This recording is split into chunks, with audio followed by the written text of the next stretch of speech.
Bonjour mon ami, j'espère que tu te portes super bien par la grâce de Dieu. Moi aussi je me porte vraiment bien et je rends grâce à Dieu pour la santé et la paix qu'il nous donne. Je suis très content de te retrouver aujourd'hui pour partager avec toi ce temps que j'appelle un temps de cœur à cœur avec Dieu. Et pendant ce temps va être une deuxième partie, la deuxième partie du temps de cœur à cœur qu'on a passé dernièrement, toi et moi, sur le prisonnier de l'Alcatraz. Et si tu n'as pas encore suivi le prisonnier de l'Alcatraz, je te propose de le suivre et afin que ce moment aussi puisse te bénir et que le Seigneur, le Saint-Esprit, il puisse vraiment te parler et te bénir pendant ce moment aussi. Donc cette méditation d'aujourd'hui va être une deuxième partie de ce temps de cœur à cœur et ce sera un peu le même format. Sauf que je vais juste partager un peu, partager ce poème avec vous, un autre poème avec vous. Et le titre de ce poème, c'est Le poids de l'amour. Et ce poids de l'amour, ce n'est pas un poids négatif ou néfaste. C'est-à-dire que le poids de l'amour ici, c'est un poids qui va peser dans la balance. C'est-à-dire que c'est un poids qui pèse dans la balance pour qu'il y ait des actes qui soient posés. C'est un poids qui pèse dans la balance pour que toi et moi, on soit sauvés. C'est un poids qui pèse dans la balance pour que le Seigneur il puisse agir à un moment donné pour toi et pour moi. C'est de ça qu'il s'agit en fait. C'est un poids, ce n'est pas un poids en mode néfaste, un poids négatif, pesant comme un joug, non. Mais c'est vraiment cette définition de poids comme un poids, tu vois, dans la balance en fait. Un poids dans la balance. Quelque chose qui pèse pour que toi et moi, nous soyons sauvés. Quelque chose qui va venir pousser à agir. Quelque chose qui va venir pousser à poser un acte. C'est comme ça que j'aimerais bien que tu puisses comprendre le poids de l'amour dans cette méditation d'aujourd'hui. Est-ce que ça vous va si je vous propose un peu de prier et de remettre un peu ces moments entre la main du Saint-Esprit? Seigneur, je te dis merci parce que ta présence, elle est là, elle est palpable aujourd'hui. Et je prie que tu viennes nous enseigner. Nous ne voulons pas, Seigneur, partager de la connaissance humaine, mais nous voulons que tout vienne, Seigneur, de chez toi, directement de ton cœur. Alors, Saint-Esprit, nous prions que toi qui sais sonder les profondeurs du cœur de Dieu, nous prions que tu puisses sonder les cœurs de Papa et de nous les révéler. Alors, on est complètement à ta merci. Viens nous enseigner. Viens, Seigneur, nous vivifier. Viens nous communiquer vraiment tes révélations et tout ce que tu voudrais, Seigneur, nous communiquer de manière à ce que ça puisse vraiment venir vivifier et enrichir nos vies. Au nom de Jésus-Christ. Amen. Alors, avant de passer à ce poème, je vais partager avec vous un peu une petite introduction de ce poème. Et je sais que pendant ce poème, le Saint-Esprit, il est capable de vous parler. Il a dit, je vous parle tantôt d'une manière, tantôt d'une autre. Et je pense qu'il va mettre en vous quelque chose. Il va vous donner des pensées. C'est pour ça que je vous propose, je le crois, et je vous propose de prendre un carnet, quelque chose sur laquelle vous pourriez écrire, noter vos pensées, noter des chants qui vous viendraient, noter des images, en gros, que vous aurez en tête ou que le Seigneur il vous donnerait. Ne négligez rien, surtout ne négligez rien du tout en ce qui concerne ce que le Saint-Esprit vous montrera. Alors, concernant ce poème, il ne s'agit plus du prisonnier de l'amour. Il ne s'agit plus du prisonnier de l'Alcatraz, mais du poids de l'amour. Vous l'auriez sans doute compris, quand on a commencé à parler un peu de l'amour, il y a ces deux acteurs, vous et moi, et puis Dieu. Et le poids de l'amour fait que Dieu, quand ses enfants pêchent, doit venir réparer les erreurs, réparer les péchés. On prend le cas de Adam, Abraham, Isaac, Rebecca, Jacob, Joseph et ses frères, et même de vous et moi. Et quand un de ses enfants fait quelque chose, que ce soit contre son prochain, que ce soit contre lui-même, ou contre Dieu lui-même, Dieu doit venir réparer parce que, entre guillemets, son amour. Parce que cet amour va peser dans la balance. Parce que cet amour va le pousser à agir, le pousser à faire quelque chose. On prend l'exemple de Jean 3,16. J'aime trop ce verset. Vous auriez compris, je l'aime trop. La réponse à l'amour. C'est ça, Jean 3,16.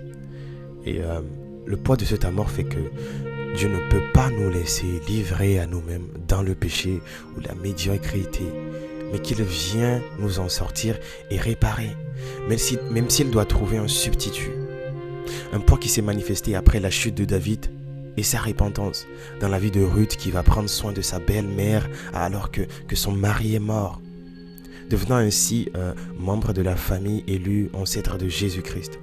Le poids de la mort fait que David élève Salomon sur le trône. Salomon qui va être issu de cette union, pas du tout, cette union pécheresse en fait. Et le poids de l'amour en réalité, c'est vraiment ce que je voudrais qu'on comprenne, c'est que le poids de l'amour en réalité c'est Jésus-Christ lui-même. Non seulement il vient réparer, mais il vient rediriger. Il vient nous sauver. Il vient nous délivrer, toi et moi. Dis-toi que Jésus-Christ vient te réparer, qu'il vient te rediriger, qu'il vient te sauver. Dis-toi qu'il vient te délivrer. Dis-toi qu'il vient te rendre à l'aise. Dis-toi que Jésus-Christ vient guérir ton cœur. Dis-toi que Jésus-Christ vient te soutenir. Dis-toi que Jésus-Christ vient t'aimer plus que tout. Le poids de l'amour, et c'est vraiment ce que j'aimerais vraiment qu'on puisse comprendre, c'est que le poids de l'amour, c'est en réalité une personne qui a pris notre place à la croix. Dieu ne peut donc pas en fait se taire et nous voir aller à la perdition du fait du poids de son amour.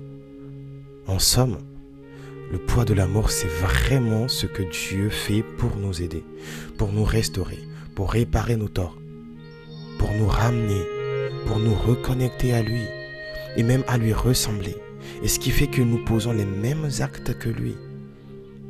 Nous sommes des chrétiens, enfants de Dieu, également à l'image de Dieu. Et on a également tendance à poser les mêmes actes de sacrifice, même si ça nous coûte, afin de réparer des torts et tout.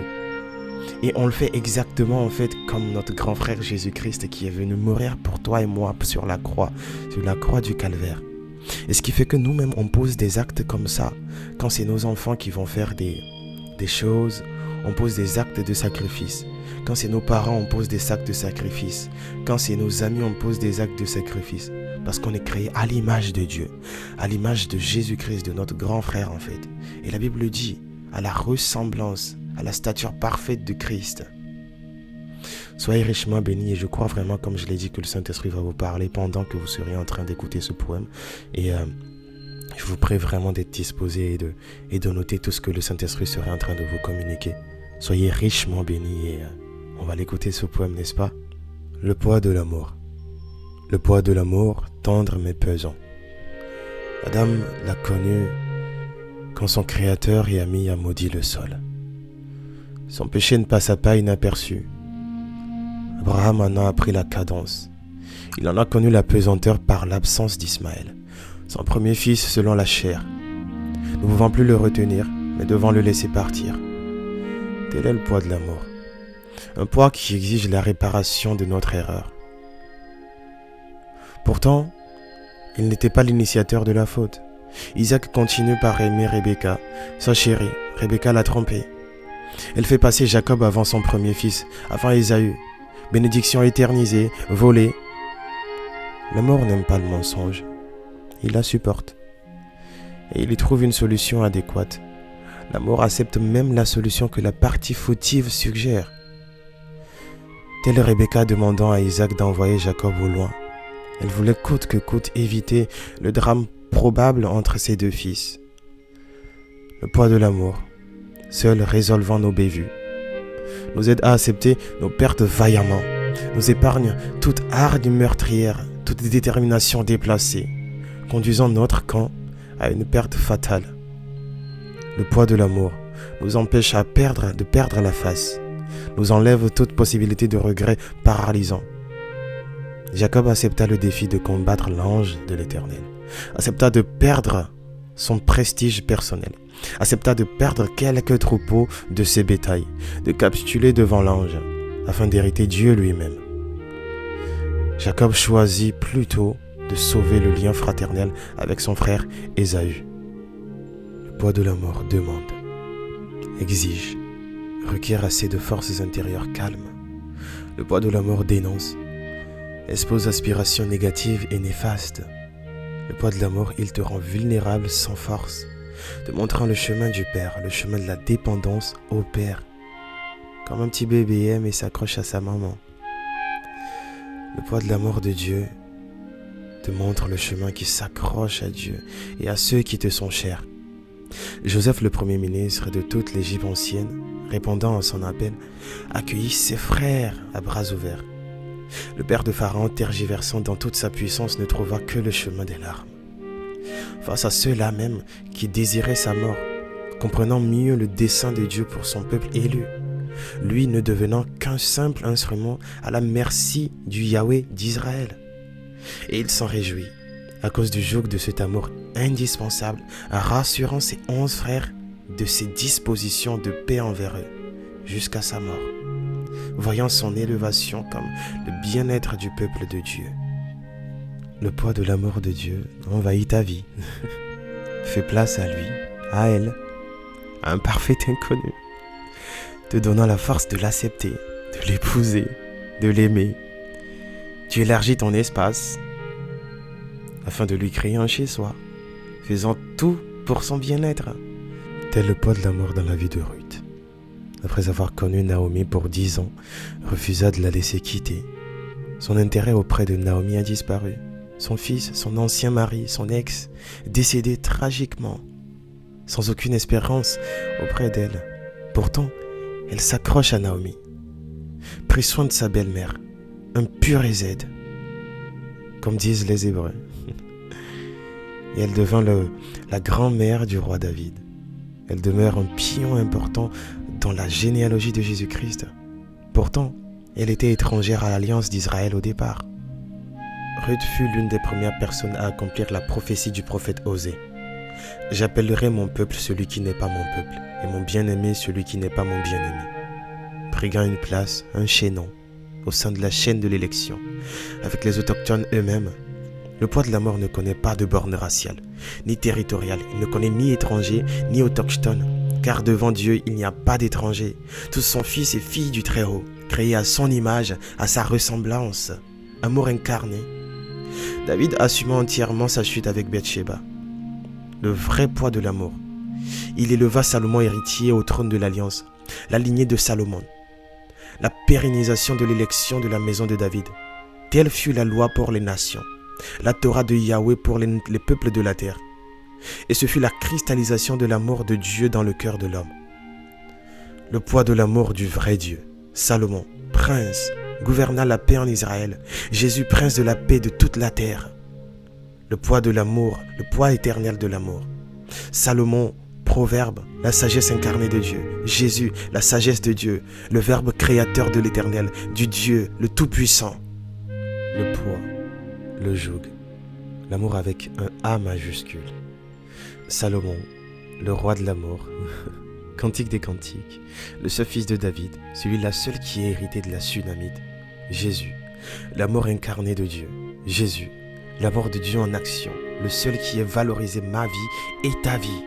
Le seul qui s'est donné pour toi et pour moi à la croix du calvaire. Le seul qui ait bu la coupe du jugement de Dieu contre le péché jusqu'à la lie. Jésus, le seul qui ait subi pleinement et avec abnégation le vrai poids de l'amour de Dieu. Jésus, l'agneau de Dieu qui ôte le péché du monde. Jésus, notre bouc émissaire par excellence, le seul qui ait accepté la culpabilité de chacun d'entre nous sans broncher. Jésus, le seul que Dieu ait trouvé dans le ciel, sur la terre et sous la terre, juste, sans faute, sans tâche, le seul qui ait accepté, le seul qui ait accompli pleinement la volonté du Père, le poids de l'amour de Dieu. Le poids de l'amour de Dieu, Jésus, le seul qui nous sauve, nous délivre, nous éduque, nous enseigne, nous corrige et nous assure l'arrivée au ciel auprès de Dieu, notre Père céleste, nous en faisant parvenir sains et saufs. Le poids de l'amour de Dieu dans ma vie, dans ta vie, nous assure une existence équilibrée. Pasteur Sylvestre Coiblanc-Bruce, n'est-ce pas qu'il est incroyable ce poème? Je remercie le Seigneur pour la vie de son serviteur qui est sensible de manière spirituelle et qui met vraiment à disposition ces poèmes et qui est vraiment sensible à communiquer ces éléments. Alors je vais vite fait partager un peu avec vous 7 points que j'ai notés dans ce poème et on va un peu prier par rapport à ça. Alors premièrement, l'amour comme un fardeau. Comme je l'ai dit précédemment, l'amour, ça peut venir comme un poids. Comme je l'ai partagé précédemment, ça vient comme un poids qui va peser dans la balance et qui va nous faire agir d'une certaine manière. Et ce poème souligne en fait des défis, des sacrifices que l'amour peut entraîner.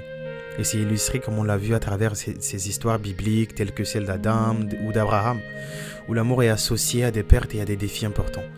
Et dans votre vie, ça peut arriver que vous aimiez des personnes et il y a toute une responsabilité à tenir face à ça. Ça peut être challengeant, ça peut être des défis assez importants dans votre vie. Je prie aujourd'hui pour une personne qui est là et qui a besoin que le Saint-Esprit les fortifie par rapport à ce qu'ils ressentent, par rapport à leur responsabilité face à l'amour et tout. Je prie que Dieu vraiment puisse poser sa main sur votre cœur et qu'il inspire en vous l'amour véritable. Cet amour-là qui pardonne, cet amour qui supporte, cet amour-là qui ne soupçonne pas, cet amour-là qui est vraiment intense et qui est vraiment pur en fait. Que le Seigneur puisse vraiment animer en vous cet amour-là. Deuxième point, l'amour comme réparation des erreurs. Alors, on l'a bien compris que l'amour a ce pouvoir-là de réparer des erreurs commises. Et les protagonistes bibliques ont commis des péchés, on les a vus, ils ont commis des erreurs. Mais l'amour de Dieu a fait que voilà, il y a eu des solutions et tout. Et je prie vraiment que le Saint-Esprit puisse vraiment vous diriger à pardonner là où il y a eu des torts qui ont été commis et que même jusqu'à aujourd'hui, vous n'arrivez pas à pardonner. Et je parle personnellement à moi-même. C'est un témoignage que je partage, c'est mon expérience que je vais partager avec vous. À un moment donné de ma vie, il y a eu des personnes qui m'ont fortement blessé et jusqu'à aujourd'hui, le Saint-Esprit, il travaille en moi de manière à pouvoir pardonner. Et c'est un défi quotidien et je prie même pour moi que le Saint-Esprit puisse agir en moi de telle manière. Et je prie si une personne comme vous êtes dans la même situation que moi, je prie que vous puissiez vous joindre avec moi dans cette prière. Seigneur, je prie que tu viennes me fortifier, Seigneur, dans ce pas de pardon pour que je puisse vraiment pardonner. Et parce que tu l'as dit, il faut pardonner, et même 110 fois, 7 fois. Alors merci Seigneur d'augmenter en nous la foi et d'augmenter en nous l'amour. On en a vraiment besoin, Saint-Esprit. Amen. Alors, l'amour et la vérité, ça c'est le troisième point. L'amour est présenté comme incompatible avec le mensonge, mais capable de supporter et de résoudre des problèmes qui surgissent. On voit les exemples de Rebecca qui va tromper, qui va tromper Isaac, de Joseph qui se réconcilie avec ses frères et tout. Je vous prie, si aujourd'hui vous êtes dans une relation avec quelqu'un ou même avec Dieu, venez devant Dieu avec un cœur sincère en fait. Parce que lui, il voit tout, il sait ce que vous avez en vous. Alors venez avec un cœur sincère devant Dieu. Allez voir vos amis à qui, je ne sais pas, vous avez peut-être raconté un mensonge, vous avez vécu dans le mensonge à un moment donné. Je prie vraiment que le Seigneur puisse vous fortifier de manière à ce que vous puissiez vraiment vivre dans cette vérité. Quatrième point, l'amour transcendant les frontières. Alors ce poème, il évoque l'idée que l'amour ne connaît pas de limites raciales ni territoriales et tout. Et je prie vraiment que le Saint-Esprit, parfois ça peut être une forme de sphère qu'on va créer nous-mêmes, qui va faire qu'on n'accepterait que certains types de personnes. Alors que ce n'est pas vraiment ce que le Seigneur il nous recommande. C'est pas vraiment ce que le Seigneur nous recommande. Alors je prie qu'il puisse augmenter vraiment en vous, comme on vient de le prier, la foi, de manière à ce que vous puissiez, que nous puissions accepter chacun de ces personnes que le Seigneur nous envoie, qu'il envoie sur notre chemin. Alors, cinquième point, l'amour comme force intérieure. Alors le poème, il décrit l'amour comme une force intérieure qui exige calme et détermination. Il suggère que cet amour, notamment l'amour de Dieu, guide les individus sur le chemin de la dépendance envers le Créateur. Et c'est exactement ce que Dieu veut de nous, qu'on soit dépendant de lui. Qu'on soit dépendant de lui. Cet amour-là qui va être une force en nous, en fait, qui va nous pousser à agir, qui va nous pousser dans les bras de Dieu. Parce que c'est lui qui nous a aimés le premier, en fait. Alors, sixième point, Jésus comme incarnation de l'amour de Dieu. Ça, je ne vais pas faire de commentaires parce que je sais que on le sait tous, hein. Jésus-Christ, l'amour de Dieu, Jean 3,16, je vous dis, j'aime trop ce verset. Septième point, l'amour comme assurance de l'équilibre de la vie. On conclut ici avec ce poème le fait que que que le poids de l'amour de Dieu assure une existence équilibrée, offrant la délivrance, l'éducation, la sécurité spirituelle. Et quand on se sent aimé, franchement, je sais pas vous, mais quand je me sens aimé, je suis tout joyeux, je suis bien dans ma peau, quoi, je suis bien dans mon cœur. Et je suis sûr que c'est la même chose pour vous. Et Dieu nous a créés comme ça. Et il nous, comme le prisonnier de l'amour, on est prisonnier de son amour, il nous englobe de cet amour qui est inviolable, qui est incontournable. Et ce qui fait qu'on se sent en sécurité dans cet amour-là. Et c'est vraiment ça la vie du chrétien. D'être toujours entouré et d'être vraiment conscient du fait qu'on est entouré de l'amour de Dieu.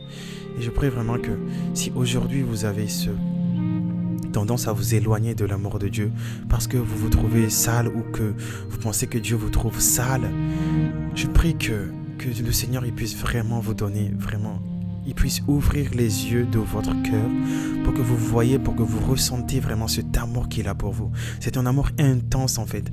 Je me rappelle, dans la Bible nous en parle de ce fils qui va quitter son père, qui va revenir à un moment donné, de ce fils qui va être perdu, qui va revenir à la maison à un moment donné.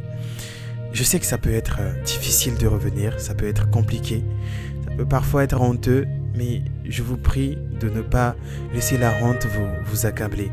Ne laissez pas la honte vous retenir. Dieu ne s'occupe pas de ça.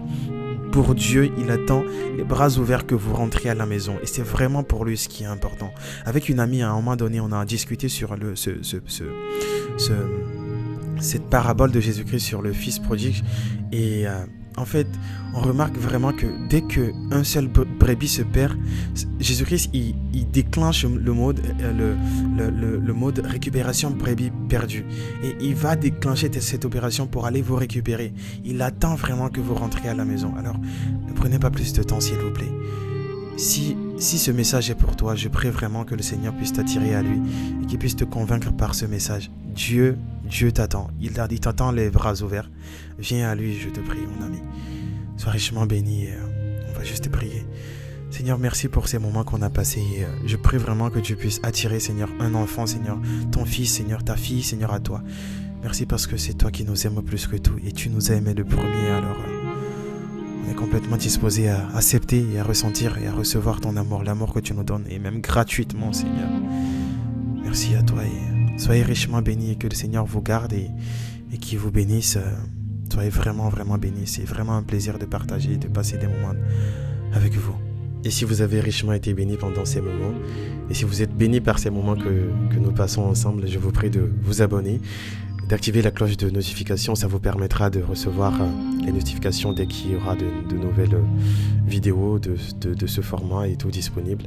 Et n'hésitez pas à partager à vos amis, à ceux-là que vous pensez en fait qu'ils ont vraiment besoin d'entendre des choses comme ça, qu'ils ont besoin d'entendre que Dieu les aime et peu importe ce qu'ils traversent, qu'il n'y a que le Seigneur qui est toujours là et qui tend les bras grands ouverts et qui attend vraiment qu'ils arrivent comme le fils prodigue.